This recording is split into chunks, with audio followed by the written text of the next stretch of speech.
visages, parce que nous travaillons désormais avec un centre de formation audiovisuelle. On a décidé comme ça sur People 24 de vous faire découvrir plein de nouveaux visages. Je vous rappelle les prénoms. À ma droite, il y a la charmante Virginie qu'on appelle bien fort. À côté de Virginie, elle est là, elle vient du Luxembourg, elle s'appelle Marie, on applaudit bien fort. Face à elle, de l'autre côté de la table, elle est là, sur sa droite, hein, Virginie, elle s'appelle Leïla et on l'applaudit bien fort. À côté de Leïla, elle est là, elle s'appelle Nargis et on l'applaudit bien fort. Et bien sûr, lui, je le présente plus, c'est mon acolyte Vincent Rousselli qu'on applaudit également. Alors immédiatement, on va donner la parole à celle qui vient le plus loin, hein, c'est Marie, qui nous vient du Luxembourg. Alors Marie, de quoi vous voulez nous parler à présent ? Je vais vous parler du dernier livre sorti ce mois-ci aux éditions Grasset des frères Bogdanov, L'équation Dieu. Ah, les fameux frères Bogdanov. Voilà. Qu'est-ce qu'ils nous disent dans ce bouquin ? Vous avez déjà tous entendu parler du fameux Big Bang, donc cette explosion qui a eu il y a très longtemps, il y a des millions d'années. Qui est à l'origine de la création de la Terre, etc., de l'univers, etc.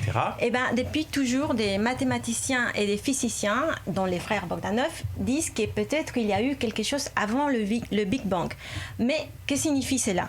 Alors, on a toujours pensé que le Big Bang, c'était l'instant zéro, le zéro. Et là, maintenant, il y aurait une théorie comme quoi, avant le Big Bang, il y avait des choses. Tout à fait. D'accord. Expliquez-nous ça. Alors, donc, dans le livre, d'abord, on est plongé dans la vie au château des frères Bogdanov. Peu à peu, on va un peu vers la téléportation, vers les temps parallèles. D'ailleurs, en mars 2019, ils ont fait donc une expérience à l'université de Genève. Ils ont pu faire une téléportation des atomes. Non mais attendez, là il faut vraiment c'est un film de science-fiction. Non mais c'est exactement ça. Il faut vraiment préciser. Alors concrètement, ils ont fait. Alors moi d'abord il y a une question toute simple. C'est une fiction, c'est un roman leur bouquin, ou bien cette expérience est réelle? Cette expérience. Entendons-nous bien, une téléportation d'atomes. C'est-à-dire que techniquement, il y a de la matière qui a été déplacée. D'un point A vers un point B, ce qui laisserait entendre qu'il y a un univers parallèle. Oui. Puisque cette matière, elle s'est bien déplacée. Tout à fait. Donc, juste pour expliquer ce que c'est un atome, donc c'est la plus petite particule d'un composant chimique. Tout à fait. Voilà. Alors, dans ce livre, on est invité à cela. Donc, l'Université de Genève fait depuis longtemps ce type d'expérience. Et plus loin dans le livre, on est vraiment dans le monde des calculs pour qu'au final, vraiment, à la fin, on arrive à... C'est ce qu'il nous explique, qu'en effet, s'il y a eu quelque chose avant le Big Bang, eh bien, en effet, il y a un temps parallèle, ce qui signifie qu'on peut voyager dans le temps, mais on peut voyager aussi dans une autre ville, un autre lieu, peu importe l'époque. Non mais attendez, là je dis temps mort. Jusqu'à présent, c'était science-fiction.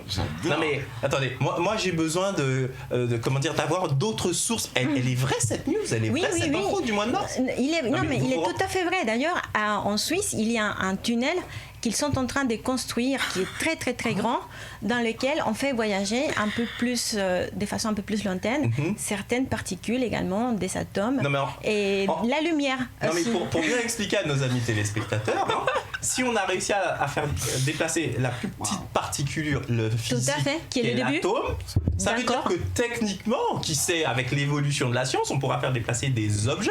Tout à fait. Puisque tout objet est constitué d'atomes. Donc d'un point A vers un point B, ce qui sous-entend bien qu'il y a comme ça un univers parallèle, puisque l'objet, il faut bien qu'il soit quelque part à un moment donné. S'il a bien pu se placer d'un endroit à un autre, ça signifie qu'il est passé par un tunnel de temps. Puisque nous, on ne l'a pas vu. Ça fait juste flipper ce truc, mais c'est un truc de balade. En sachant que donc, l'atome, si un atome il a pu être télétransporté, alors une masse un peu plus grande, comme nous, plus volumineuse, ou un objet également pourrait peut-être éventuellement dans un futur. Moi, je pense d'abord aux objets, parce que avant qu'il y ait des êtres vivants qui puissent être téléportés, là on est dans Star Trek carrément. Non mais Vincent, on ne sait jamais. Non mais moi au départ, pour ne rien vous cacher, Marie, je croyais que c'était un roman leur bouquin qui sublimait je dirais des théories, des choses comme ça. Mais quand vous me dites qu'il y a eu des tests au mois de mars dernier à l'université de Genève, moi j'aimerais bien voir les publications scientifiques de ces tests-là. Mais la Suisse elle investit vraiment dans plusieurs choses, ces sujets à ce sens-là, téléportation, les corps. C'est un truc de fou. Allez, attends, tout le monde a quelque chose à dire. Ceux qui souhaitent parler, Vincent, qu'est-ce que ça vous vous inspire cette information? C'est totalement fou. J'ai été vraiment dans Stargate SG1 avec les tunnels, les trucs. Si on parle d'atomes, comme tu dis, on peut parler de corps humain et on se dit peut-être que les histoires d'extraterrestres sur Terre, ça peut correspondre. On ne sait jamais, on ne sait pas. Ouais, on sait pas. Mais là où c'est quand même surprenant, c'est que s'ils ont vraiment fait ça, c'est marrant de l'apprendre de leur part à eux, quoi. En fait, c'est dingue. Je pensais qu'on aurait appris par des scientifiques, mais moi, ce qui me surprend, pour ne rien vous cacher, c'est que si cette expérience a eu lieu au mois de mars, c'est que c'est pas fait la une de tous les journaux de la Terre, quoi, des journaux télévisés, vous voyez ce que je veux dire? En sachant que n'importe quelle personne peut demander à l'Université de Genève, et également il y a un autre institut en Suisse qui fait des expériences semblables, donc n'importe qui est libre de les contacter et vraiment d'essayer l'expérience. Bon, en tous les cas, merci beaucoup Marie, parce que vous voyez, on en reste tous bouche bée. Ce qu'on va se faire, c'est que immédiatement on va se regarder un petit jingle et juste après, on va poursuivre sur un nouveau sujet. C'est parti. Eh oui, on est là tranquillement installé. Vous êtes bien dans le tribunal de la télé. Alors immédiatement, on va donner la parole à notre ami Nargis. Nargis, de quoi vous voulez nous parler à présent? Alors moi, je vais vous parler de quelque chose qui a surpris pas mal de téléspectateurs, notamment avec je vais annoncer ça comme un départ surprise, avec notre cher ami Thierry Ardisson et son départ de C8 qui a surpris. Donc comme vous le savez et comme vous le connaissez tous, Thierry Ardisson, donc l'animateur et le producteur, a annoncé en direct, je dirais d'une manière directe plutôt, son départ. Donc son départ de C8, tout à fait, et il met le coup sur des restrictions budgétaires en fait imposées par la chaîne du groupe Canal+. Donc après, c'est vrai que c'est une histoire qui reste à suivre. Il était notamment à la tête de deux émissions du groupe, en fait, des chaînes du groupe. 2 émissions sur la chaîne. C'est ça, donc Les Terriens du dimanche et Salut les Terriens, où on a pu le retrouver. Et dans un communiqué envoyé aux médias, il explique donc volontairement ne pas être, je dirais, en bisbille avec C8, mais vouloir de son plein gré, suite à ces restrictions budgétaires, parce que selon lui, pour faire des émissions de qualité, il faut du budget, il a envie de faire de la qualité avant toute chose.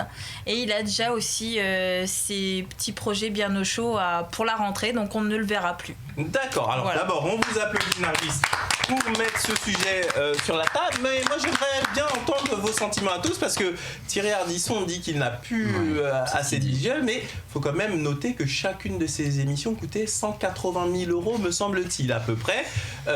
Moi, je ne sais pas ce que vous en pensez, chers amis, mais la télévision a évolué, il y a beaucoup de chaînes maintenant, ce qui veut dire que les chaînes historiques, leur audience, malgré tout, elles ont diminué au profit. Là, j'interviens par rapport à l'audience, en fait. Justement, malgré, j'en ai pas parlé, mais je vais vous en parler, malgré, vous savez, les 27 samedis monopolisés par les Gilets jaunes, notamment, forcément, inutile de vous dire que les chaînes d'information ont fait un carton, mais quand même, son émission a fait quand même 1 million de téléspectateurs. C'est considérable pendant notamment ces manifestations des Gilets jaunes. Certes, alors vous voyez, je veux pas faire de ratio coût d'émission par rapport au nombre de téléspectateurs, mais 180 000 € pour toucher 1 million de personnes. Aujourd'hui, vous avez des youtubeurs avec 2-3 centimes qui touchent la même chose. C'est pas méchant ce que je dis là, mais ce que je veux vous dire par là, alors bien évidemment, il y a les invités c'est pas la même émission, c'est pas le même, la même crédibilité. C'est vrai que les émissions de Thierry Ardisson sont très belles, etc.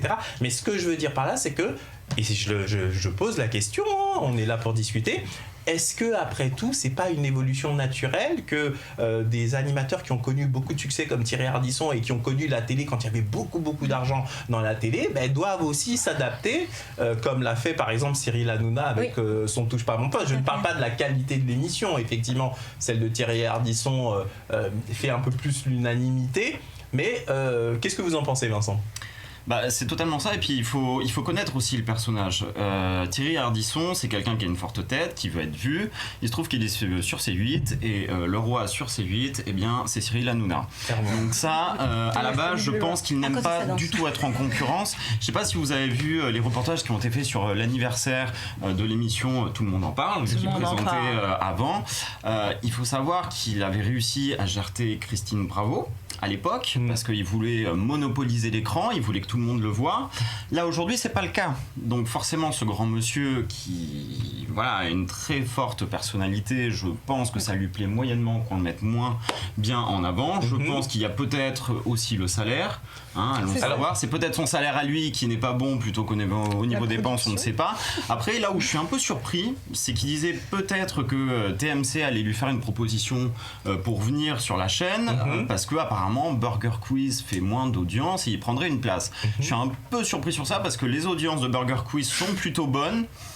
Donc bon, affaire à suivre, moi ce que j'aimerais comprendre, c'est qu'est-ce que vous pensez de la méthode ? C'est-à-dire qu'en fait, comme vous pouvez le constater, il a lancé comme ça en pâture, oui, C8 n'est pas en mesure de s'offrir, vous voyez, d'un air de dire, de s'offrir Thierry Ardisson. Bon, il dit qu'il n'y a pas de problème avec la chaîne, mais la manière dont il fait, c'est d'un air de dire, ouais, vous êtes une chaîne de pauvres, c'est bon, vendeur, il se vend. Je vais pas rester. Marie, qu'est-ce que vous en pensez ? Je trouve déjà, c'est pas très sympathique pour le public C8. Moi, je suis une fidèle C8 et quand j'ai entendu cela de la part de Thierry Ardisson, un grand monsieur, on peut pas lui nier son talent et tout ce qu'il apporte à la télévision française, n'empêche, moi, un public, je me suis sentie un peu, tiens, on me snob, moi, public des C8, et il part parce que la chaîne ne peut pas s'offrir monsieur Ardisson. Mais est-ce que du coup, toi, tu vas le suivre ? Non. Marie, c'est la question j'aime bien certains sujets. Je trouve aussi que son concept, donc avec plusieurs personnes, avec Bafi qui vraiment on est sniper. D'ailleurs, ce monsieur il est très bien, bravo. Bafi vraiment, j'aime bien, il se renouvelle. N'empêche, je trouve que le concept reste le même. Il était sur France 2, c'était plusieurs personnes, Bafi. On va sur C8, plusieurs personnes, Bafi. On va aller sur TMC, etc. Au final, il ne se renouvelle pas tant que ça, c'est ce que vous voulez dire. Peut-être parce que c'est un concept à son sens qui fonctionne très bien, c'est ce qui est vrai, ça marche très bien, mais n'empêche, je pense qu'aujourd'hui, la tendance, et les gens veulent de la nouveauté. Enfin, moi, personnellement, de la nouveauté. Si vous le permettez, j'ai entendu ça. Vincent, vous voulez rajouter quelque chose, ensuite je voudrais entendre Virginie et Laïla. Juste une chose aussi, est-ce que l'histoire Absatoussi, ça lui a pas donné aussi une très très très mauvaise image ? Moi, c'est la question que je me pose parce que on en parle encore, puisque là, actuellement, elle sort son livre, donc elle enfonce encore une couche sur Ardisson. C'est peut-être pour ça aussi qu'il part. C'est peut-être un moment de changer encore d'image, une nouveauté pour passer pour quelqu'un de bien. Clairement, c'est sûr que l'histoire d'Absatoussi, ça commence à imprimer un petit peu. C'est-à-dire que vous savez, quand on dit des choses, au début on n'y prête pas attention, mais là, avec la sortie du bouquin, effectivement, ça commence à imprimer. Je voudrais entendre également les autres. Est-ce que cette affaire autour de Thierry Ardisson, ça a suscité autant de terrain ou sans plus, Leïla ? Sans plus, c'est pas un personnage qui m'intéresse spécialement.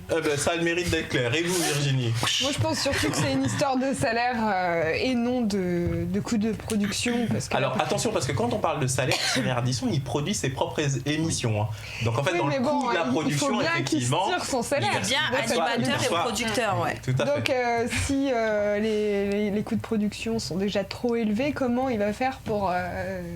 D'accord. Bon, quoi qu'il en soit, pour terminer sur ce sujet, moi je redis ce que je disais tout à l'heure, il y a de plus en plus de chaînes et c'est normal que les chaînes historiques ont un petit peu moins de budget pour un certain nombre d'émissions dites extrêmement prestigieuses et Thierry Ardisson il va devoir faire comme tout le monde, c'est-à-dire travailler avec un peu moins de budget. Tout de suite un petit jingle et on va passer au sujet suivant, c'est parti.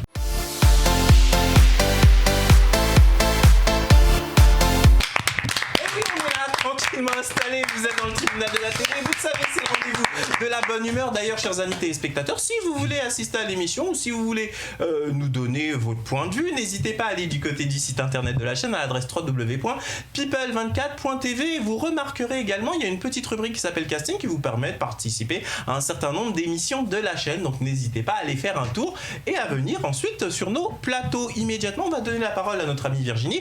Virginie, de quoi vous allez nous parler à présent ? Alors, je vais vous parler d'un viticulteur aujourd'hui qui s'appelle Thibaut Bardet, qui a 29 ans. Et alors, il est jeune, mais il a eu une idée quand même assez ambitieuse. Il a créé 2 cuvées spécialement dédiées à sa série préférée, Game of Thrones. Pas fou bonhomme, hein.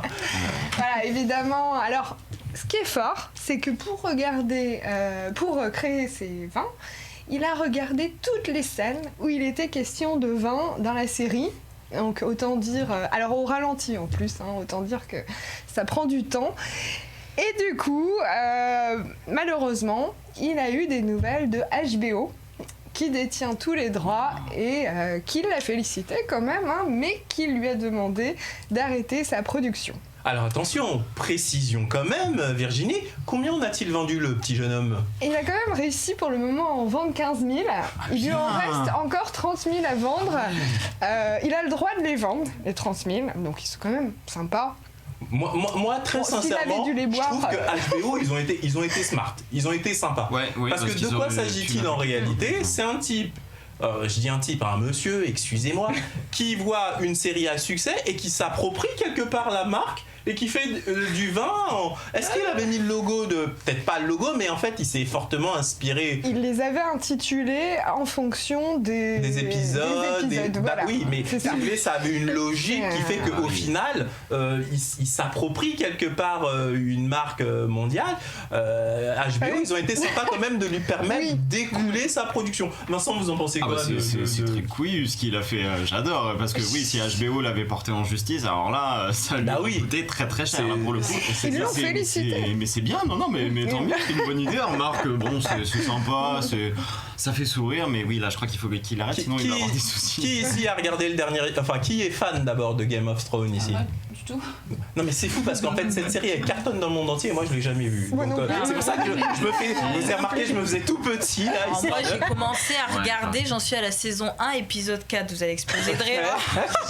Ben ça va, qu'est-ce que vous en pensez ? Ça vous passionne ? Alors, j'ai du mal à accrocher avec le premier épisode, mais après on s'y prête au jeu parce qu'on se dit mais qu'est-ce qui va arriver ? Et elle, qu'est-ce qui va devenir ?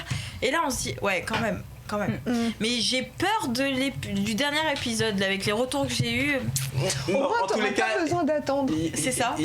Ça a été assez mitigé. D'ailleurs, avec des bons spoils. Je sais pas aussi. si vous avez vu, mais l'auteur a laissé entendre qu'il allait écrire un bouquin, il allait faire une fin qui serait différente de celle du film. Donc on verra ça, on en reparlera dans le tribunal de la télé dans quelques instants. En tous les cas, merci Virginie d'avoir mis en avant cette anecdote, c'est assez sympa, de ce viticulteur qui a créé cette cuvée spéciale Game of Thrones, on va dire, de Game of Thrones. Voilà. Alors immédiatement un petit jingle et on passe au sujet suivant. C'est parti.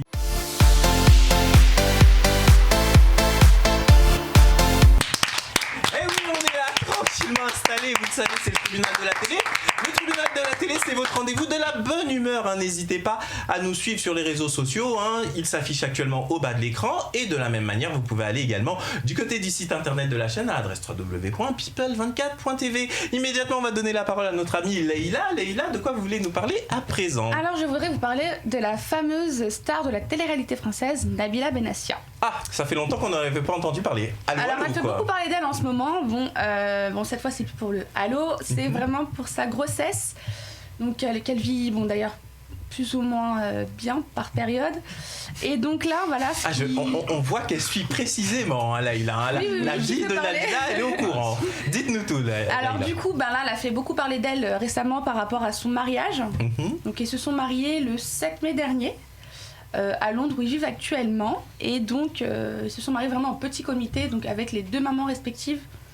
Ah, ils ont fait un petit mariage en catimini, voilà, sans fans. C'est ça, ils ont fait vraiment une cérémonie très minimaliste et voilà, pas du tout festive et justement les fans ont été surpris lorsqu'ils ont vu une photo de Nabila Benassia qui a publié sur les réseaux sociaux qui marquait que justement ils se sont unis le 7 mai dernier. Bah écoutez, moi je la félicite quand même Nabila parce que je suis désolé, je trouve qu'on l'a beaucoup critiqué, mais au final est-ce que c'est pas la queen de la télé-réalité ? Je vous pose la question parce que d'un point de vue financier, avec ses placements de produits, elle a des revenus absolument incroyables. Elle vient de passer la barre de 4 millions de suiveurs sur Instagram et sur les réseaux sociaux, ce qui veut dire que si le réseau social ne bug pas et qu'il reste là, toute sa vie elle est à l'abri finalement, parce que quand on est suivi par 4 millions de personnes, les placements de produits ça continuera tout le temps. Virginie, vous en pensez quoi vous de Nabila ? Je sais pas si vous vous souvenez, Loana à la base, bon elle a quand même gagné Love Story parce que elle a suscité un peu de pitié à l'époque. Mais quand elle est sortie, il faut aussi se dire c'était la première émission de télé-réalité en France, donc c'était un événement colossal. Ça a choqué. Voilà. En plus elle a fait quelque chose qui lui a pas porté préjudice, le fait de faire l'amour dans cette piscine. Mais quand elle est sortie... Vous savez qu'en réalité, ils n'ont jamais fait l'amour dans la piscine. En fait, c'est ce que la production a laissé croire. Non, mais sérieusement, ils l'ont dit après en il y avait des caméras dans la piscine. Dans une interview, elle avait dit qu'elle l'avait vraiment fait. Oui, pas dans la piscine. Non, moi j'ai entendu récemment qu'elle Ah disait bon, dans la piscine. Ah, c'est marrant Il y a parce même que. des images parce qu'il y avait une caméra sous l'eau. Ouais, ouais. Oui, Ah oui. mais c'est Oui. bluffant ce que vous dites, parce que moi Ça a j'ai dû vu une être sympa émission sous les- sous l'eau. où elle dit justement, me semble-t-il, du coup vous me faites douter qu'en fait il s'était rien Bon, passé dans la si, piscine et que c'était... Peut-être qu'elle l'a dit un jour. Bon, quoi qu'il en soit, je vous laisse continuer Virginie. Et du coup, quand elle est sortie, après, en fait, elle est partie dans une dépression, bon, à cause de ses relations sentimentales, mais aussi parce que ça l'a détruit, la télé-réalité, parce que les gens l'ont beaucoup critiqué. Et Nabila, finalement, c'est pareil. Mais aujourd'hui, Loana, elle est passée dans une émission de télé-réalité il n'y a pas longtemps. Les gens l'aiment aujourd'hui. Son image a changé. Alors, Ça me surprend. Oui. Mais moi ça me surprend pas parce que le français il adore détester ce qu'il a aimé et aimer ce qu'il a détesté. C'est-à-dire que C'est quand possible. on brille, C'est possible. quand vous regardez bien les gens, il y a aussi une forme de jalousie, on va pas se raconter des histoires. Et bien quand on brille et qu'on est tout en haut, les gens, il y a un peu la moindre chose, la moindre anecdote autour de la personnalité, ça va, il y a plein de pics. Et c'est vrai Et quand on est en bas, tiens la pauvre. Elle est en bas aujourd'hui, voilà. Loana. C'est Ah, vrai. quoique, elle s'est refaite. Ah, hein. elle s'est relevée quand Elle même, était en oui. bas il y a quelques temps, mais là, ça Elle a commence à maigri, aller oui. mieux. Elle a Oui. maigri. Oh là là, vous avez une dent ou un œil très dur vis-à-vis d'elle, j'ai l'impression. Ah J'aime bien Loana, hein. Elle est un peu naïve. Oui, c'est vrai que, comment dire, lui est arrivé tout un tas de choses où, voilà, quoi qu'il en soit, le débat de la télé-réalité, ce que je vous propose, chers amis, parce que malheureusement, c'est déjà la fin de l'émission, Non. c'est qu'on va en reparler lors d'une prochaine émission du tribunal de la télé. En tous les cas, chers amis téléspectateurs, regardez bien ces visages autour de la table. Je refais la présentation. Il y a à gauche Laïla Bachar, qu'on applaudit bien fort. À côté de Laïla, elle est là, elle s'appelle Nargis Amaya, qu'on applaudit bien fort également. Face à Nargis et Laïla, il y a Marie Zevalos, si je le vois mieux, qu'on applaudit bien fort. Et Virginie Didier qui est juste là. Quant à lui, vous le connaissez déjà, Vincent Roncellier, on applaudit également. Et quant à moi, je dis à très vite pour un nouveau numéro du tribunal de la télé. Bye bye.